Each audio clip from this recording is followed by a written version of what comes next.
Hello everyone, my name is Amar Hussain और आप देख रहे हैं कॉड विद अमर। आज की इस वीडियो में हमने फंक्शंस के बारे में पढ़ना है। तो वीडियो स्टार्ट करने से पहले मैं आप सबको कहना चाहूँगा कि अगर आपने सी प्लस प्लस का फुल कोर्स सीखना है तो आप मेरे इस चैनल पर विजिट करें, या आपको सारी वीडियो स्टेप बाय स्टेप मिल जाएंगी। तो चलिए वीडियो स्टार्ट करते हैं, चलते अपने वीएस कोड की तरफ। फंक्शंस क्या होते हैं? फंक्शंस क्या होते हैं हमने पढ़ना है। What is function? फंक्शन क्या होता है? ओके। और why we use function, why we use function, और क्या पढ़ना है हमने? How we use. ओके, ये तीन चीज़ें ही पढ़नी है ना हमने आज की इस वीडियो में। तो व्हाट इज़ फंक्शन, फर्स्ट का जो होगा आंसर क्या बनेगा? व्हाट इज़ फंक्शन, फंक्शन क्या होता है? फंक्शंस बेसिकली आप उन प्रोग्राम को, उन कोड्स को कहते हैं जो आप बार बार यूज़ करते हैं। जैसे एक चीज़ है कि आपने डेली स्कूल या यूनिवर्सिटी जाना है, आपने डेली यूनिवर्सिटी जाना है। आप वीकेंड का आप डेली उठें, डेली आपका एक शेड्यूल होगा जो आप उसको फॉलो करते हैं, राइट? डेली आपका एक होगा शेड्यूल जो इसको आप फॉलो करते हैं, राइट? अगर आप उस चीज़ को एक साइड पे कहीं पे लिख के रख दें, मीन्स के अब मैं बार बार एक चीज़ करने की बजाय बार बार ये जो है ना, बार बार 1 2 3 4 5 6 7 8 9 10, अब एक चीज़, अब मैं इसको थाउजेंड्स ऑफ टाइम मैंने इसको यूज़ करना है। अब मैं हर बार इसको हर बार क्या करूँगा, हर हर लाइन, अब मैंने नीचे हंड्रेड्स लाइन पे ये लिखना है, तो मैं इसको हर लाइन पे ये लिखूँगा ऐसे। मुझे उम्मीद है कि अच्छी एग्जांपल नहीं है, लेकिन उम्मीद है कि आपको सब कुछ समझ आ जाएगा कि मैं कहना क्या चाह रहा हूँ। अब ये जो बहुत टाइम लेगा, राइट? मैं हर लाइन पे एक कोड लिखूँ, एक चीज़ बनाऊँ हर लाइन पे। अब मैंने सम करवाना है, सम करवाना है मैंने डिफरेंट कोड्स के अंदर ना, डिफरेंट फंक्शंस के प्रोग्राम के अंदर। अब सम का मैं एक ऐसा ना कर दूँ कि सम का एक कुछ कोड है एक साइड पे लिख के रख दूँ। ओके, जैसे मुझे सम की ज़रूरत पड़े मैं उसको बुला लूँ, वो वहाँ आके सम करके मुझे दे के चला जाए वापस। तो ऐसा भी तो कर सकते हैं ना।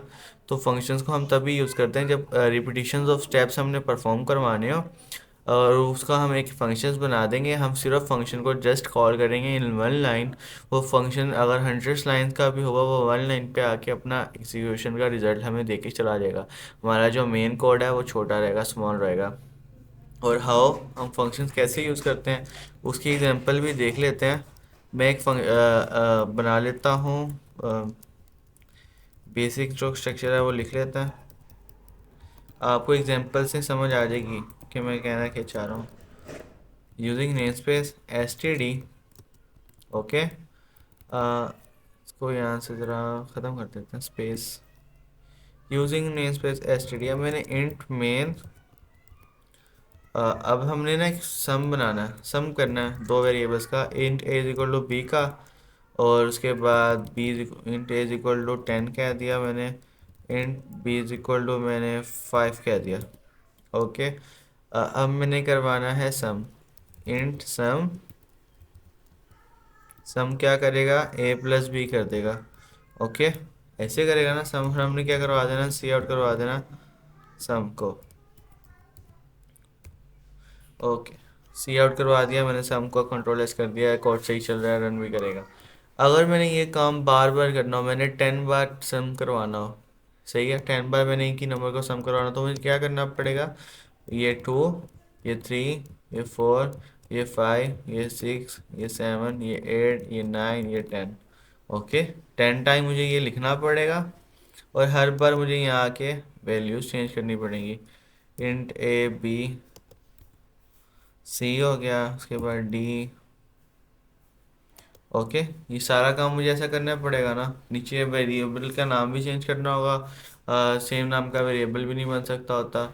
तो इसको अगर रन करके देखते हैं तो देखते हैं क्या होता है। अभी कोड की आप लाइंस देख रहे हैं, नंबर ऑफ लाइंस कितनी ज़्यादा हो गई हैं। अब वो एरर दे रहा है कि आपने एक ही नाम का सम इंटीजर वगैरह वगैरह क्यों बनाया हुआ है। तो हमें नीचे जाके हर एक पॉइंट पे जाके क्या करना होगा, हमें हर एक पॉइंट पे जाके इन सब की वेरिएबल का नाम भी चेंज करना होगा। ओके, तो ये काफ़ी लंबा प्रोसेस हो जाता है। मीन्स कि अगर हमने ऐसा कुछ करना हो जो हम बार बार करना चाह रहे हैं, तो हम उसका एक फंक्शन बना के रख देंगे। वो इतने, अब सिर्फ एक सम का छोटा सा कोड है हमारा, हमने 10 टाइम सम करवाना है, वो सिर्फ छोटा सा कोड ही हमारा 45 लाइन्स तक चला गया। तो इससे बचने के लिए हम फंक्शंस बना लेते हैं। अब हम देखते हैं कि फंक्शन जो है वो हमारा काम कितना आसान कर देंगे। मैं यहाँ आया, मैंने क्या लिखा, int a is equal to a is equal to लिख देते हैं 10। उसके बाद integer b is equal to लिख देते हैं 20 कर लेते हैं। ओके, अब हम एक फंक्शन बनाते हैं, उसका फंक्शन बना लेते हैं। फंक्शन जो है वो मेन से बाहर बनता है। डाटा टाइप, रिटर्न टाइप बतानी होती है कि उसने डाटा रिटर्न करना है, सम वो रिटर्न करेगा कि अगर आपने सम रिटर्न नहीं करवाना तो आप लिखोगे वॉइड। वॉइड वो टाइप होती है कि आप इस फंक्शन से कुछ रिटर्न नहीं करवा रहे।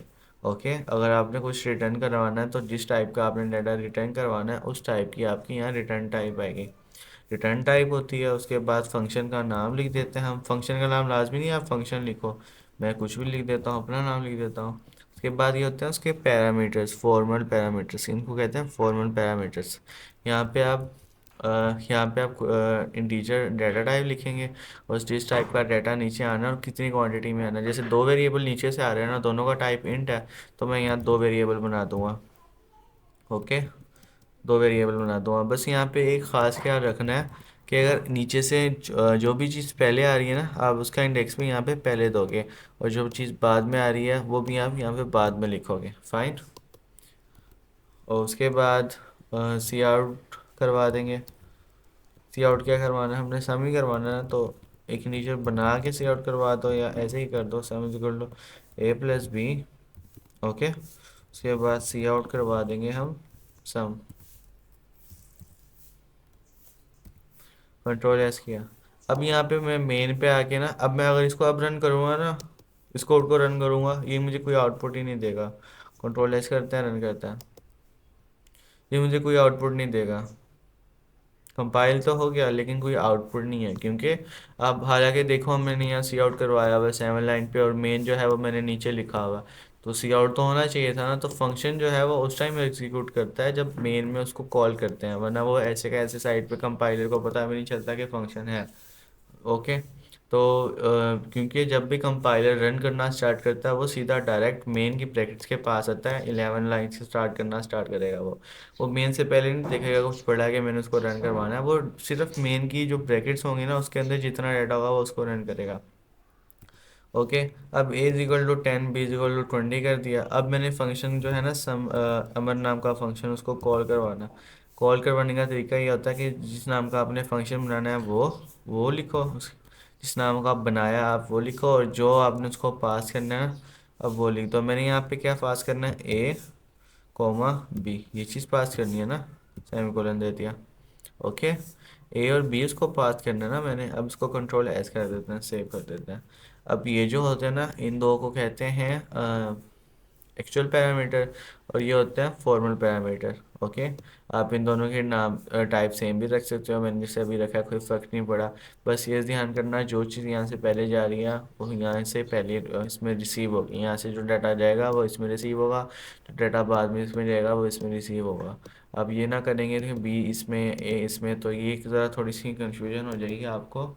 आप इजली वीडियो को आराम से देखेंगे, जो फर्स्ट डाटा यहाँ पे आप डालेंगे ना वो फर्स्ट वाला ही रिसीवर रिसीव करेगा। अगर आप कर रहे हैं फाइनल्स और मिड के नंबर काउंट कर रहे हैं, तो ये ना हो ना कि आप फाइनल्स को यहाँ से जब पास करें और यहाँ पे मिड का वेरिएबल हो, और जब यहाँ से मिड को पास करें तो यहाँ फाइनल का वेरिएबल हो, तो यहाँ स्कोर काउंट करने में मसला होगा। तो इसलिए बस इसी चीज़ को ना ज़रा ख्याल रखना है कि जो चीज़ आप नीचे से पास करेंगे वो ऊपर वैसे की वैसे ही रिसीव होनी चाहिए। अब कंट्रोल एस करते हैं, इसको रन करते हैं, देखते हैं सी आउट क्या आती है।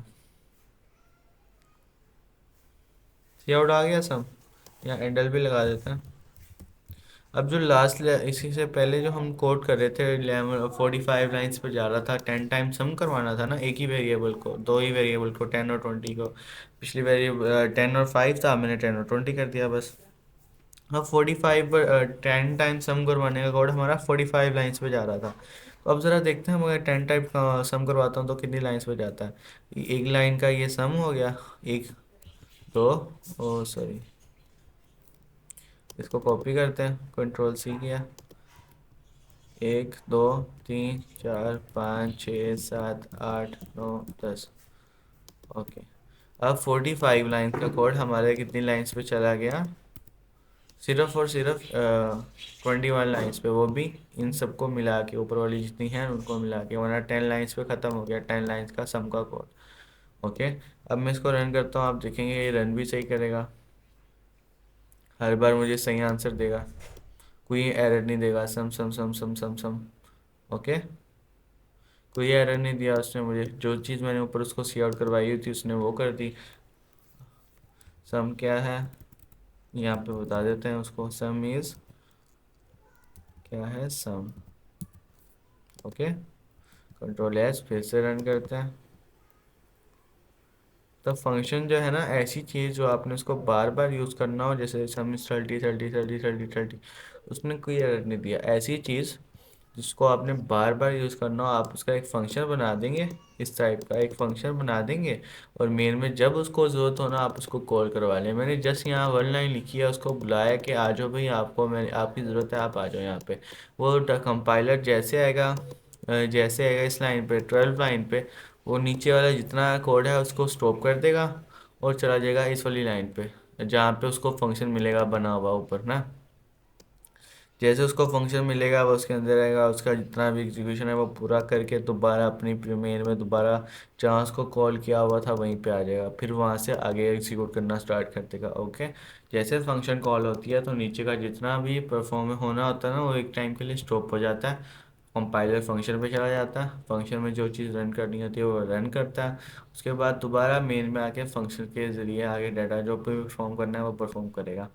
तो एक फंक्शन ऐसे बना लिया हमने। एक और चीज़ होती है जिसको कहते हैं कि फंक्शन जो है ना, एक और चीज़ होती है जिसको कहते हैं कि ना फंक्शन प्रोटोटाइप।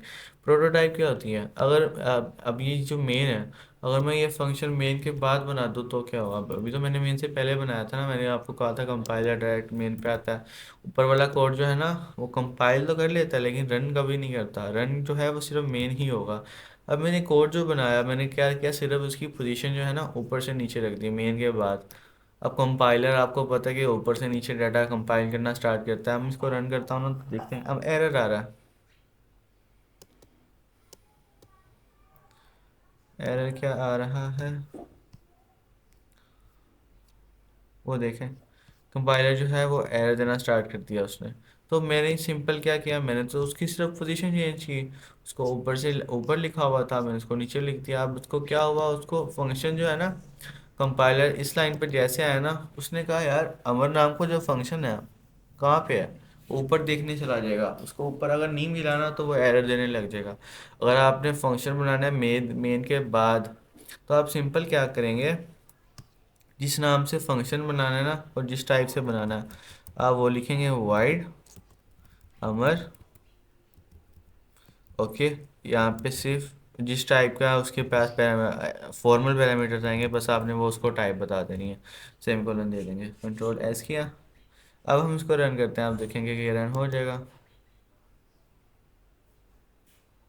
अब वो रन हो गया, कंपाइल हो गया, देखा आपने, वो अब एरर चला गया। अब मैंने यहाँ पे क्या किया, मैंने उसको कर दिया, कंपाइलर जब स्टेप बाय स्टेप कंपाइल करना स्टार्ट करेगा ना वो 3 लाइन पे आएगा, कहेगा अच्छा अमर नाम का एक फंक्शन है वो कहीं नीचे बना होगा, सही है, उसको उसकी इल्म में आ जाएगा कि अमर नाम का जो फंक्शन है ना नीचे बना है, बनना है या नहीं बना, वो तो फिर नीचे आके वो चेक करेगा ना। जब वो फेन में आएगा यहाँ 7 लाइन पे आएगा, उसको पता होगा कि हाँ भाई ऊपर उसने मुझे कहा था कि अमर नाम का एक फंक्शन होगा नीचे, तो वो मेन से बाहर आके नीचे ढूंढने लग जाएगा अमर नाम का फंक्शन है, तो फिर वो चलने लग जाएगा। अगर मैं उसको यहाँ नहीं देता और उसके बाद कोड नीचे बनाता हूँ तो आपके सामने जैसे एरर आया तो वैसे एरर ही आएगा।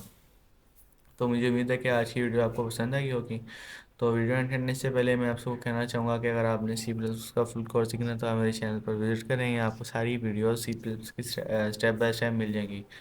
उम्मीद है आज की वीडियो आपको पसंद आई होगी। Thank you.